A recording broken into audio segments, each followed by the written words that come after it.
왜 공부해야지? 돈만 벌면 되는 거 아니야? 재미가 없다. 일단은 공부를 해야 되는 이유가 있다라는 것 자체가 모순이에요. 공부는 그냥 학생이라서 하는 거예요. 사춘기 때 공부에 유실이 생기면 그때 열심히 한다고 해서 잘해지기는 조금 어려워요. 내 친구는 싸워가면서도 엄마가 학원 가라 그러고 공부를 시켰다. 근데 왜 나는 그때 안 잡아줬느냐. 사춘기에 가장 중요한 공부. 그 중에서 최고 중요한 거는 수학, 두 번째 국어. 이 두 가지는 싸워가면서도 부모가 좀 지켜야 되는 거고,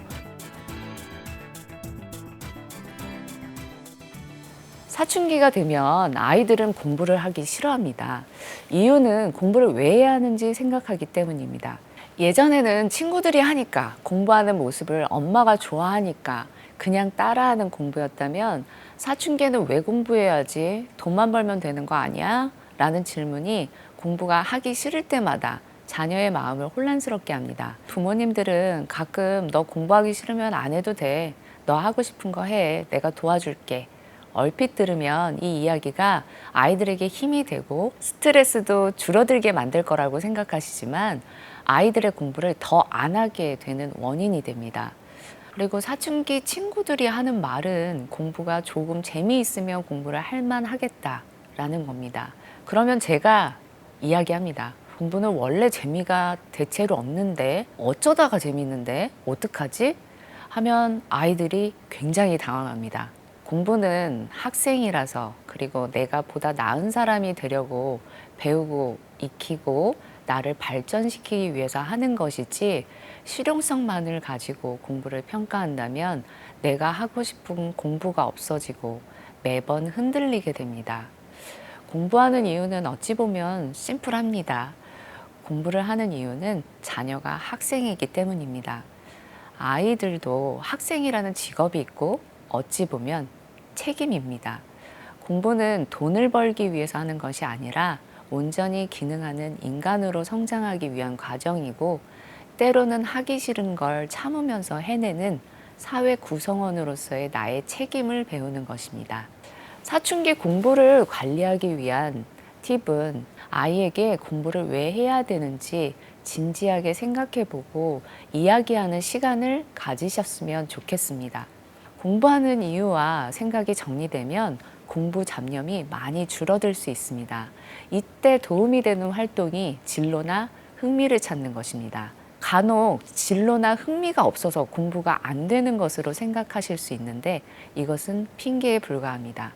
지금 당장 진로와 흥미가 발견되지 못해도 괜찮습니다. 진로는 고정된 것이 아닙니다. 미래에는 한 사람이 많은 직업을 가질 수도 있기 때문입니다.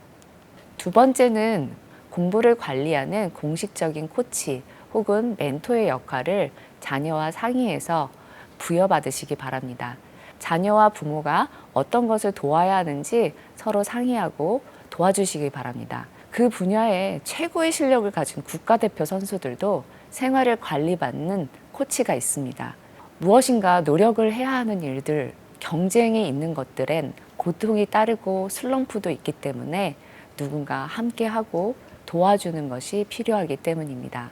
이제 성인으로 발전하고 있는 자녀들도 마찬가지입니다.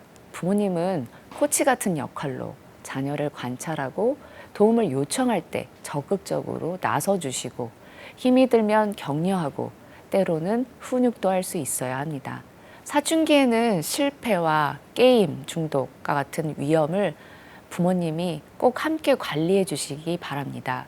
사춘기쯤에 처음으로 시험을 보게 되고 교우관계도 어렵고 아이들은 자존감이 많이 낮아집니다. 노력해도 오르지 않는 성적과 원하는 아이와 친해지지 못하는 것들은 아이들의 입장에서는 모두 실패일 수 있습니다. 부모님 입장에서는 신경 쓰지 말라는 이야기 하실 수 있는데 이거는 힘든 감정을 표현하지 말고 억압하라는 말과 같습니다. 힘들 때는 표현할 수 있게 부모님은 들어주시고 위로해 주시는 것이 필요합니다. 대신 해결해 주시라는 이야기는 아닙니다. 게임 등은 중독의 속성이 있는데 내가 알아서 할게 라는 자녀의 말에 기회를 주셔서 조절할 수 있게 알아보시고 아니라면 조절을 도와주셔야 합니다. 이미 중독적인 성향이 있다면 아이와 다투고 힘든 상황이 되더라도 부모님은 아이가 중독에서 빠져나올 수 있도록 혹은 중독에 빠지지 않도록 적극적으로 개입을 하시고 이때 관계가 손상되지 않게 노력해야 합니다.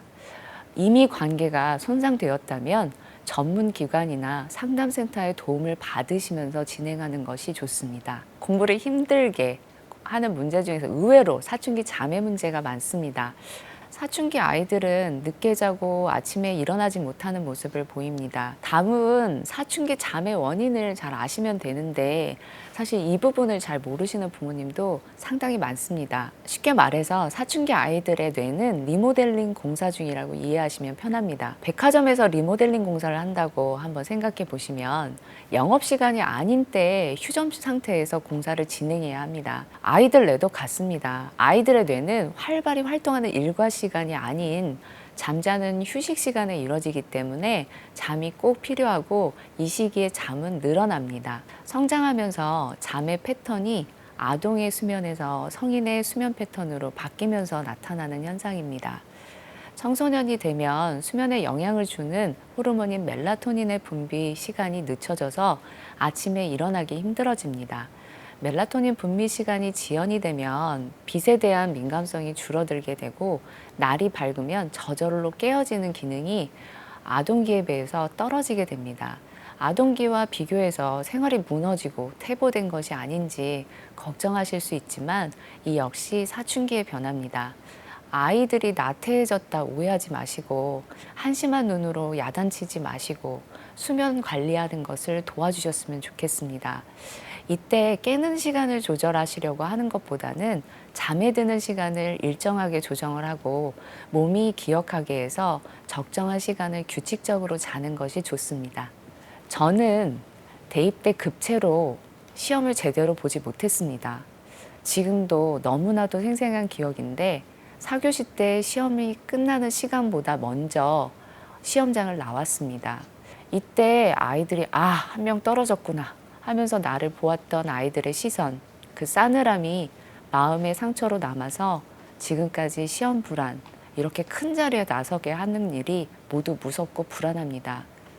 이때 경험한 상처는 단순히 실패에 대한 것이 아닌 공부에 대한 배신감이었습니다. 열심히 하지 않은 것 같은 다른 친구들이 운이 좋아 붙고 열심히 한 나는 운이 없어 떨어지는 것 같았습니다. 공부가 운에 맡겨진다면 난 더 이상 공부하고 싶지 않다라는 생각이 들었고 거의 매일 울고 잠만 잤던 것 같습니다. 그러던 어느 날 저희 아버지가 갈 데가 있다며 저를 호텔 커피숍으로 데려갔습니다. 처음으로 저는 비싼 커피숍에서 정식으로 커피를 마셨고 아버지는 길지 않게 말씀하셨습니다. 지금 실패는 긴 인생을 보면 점과 같다고 얘기하셨습니다. 그리고 도와주시겠다고. 저는 다시 일어날 수 있었습니다. 만약 그때 우리 아버지가 나에게 민감하게 반응하지 않으셨다면 제가 평생 우울증을 앓았을 수도 학업을 이어가지 못할 수도 있었겠다라는 생각을 해봅니다. 지금 이 강의를 들으시는 부모님들도 부모님들에 대한 어떤 한 장면이 있지 않으실까 싶습니다. 자녀는 부모와 관계를 인상적인 그 장면으로 기억하고 평생을 사는 것 같습니다. 엄마는 갱년기, 아빠는 은퇴기에 가까워 부담스러운 일이 많고 힘든 것은 부모님도 마찬가지입니다. 자녀들의 말에 상처받고 힘들었다면 솔직하게 말씀하셔도 됩니다. 그냥 너무 강하고 훌륭한 모습이 아니어도 됩니다. 사람 대 사람으로 사춘기 자녀와 만나시기 바랍니다.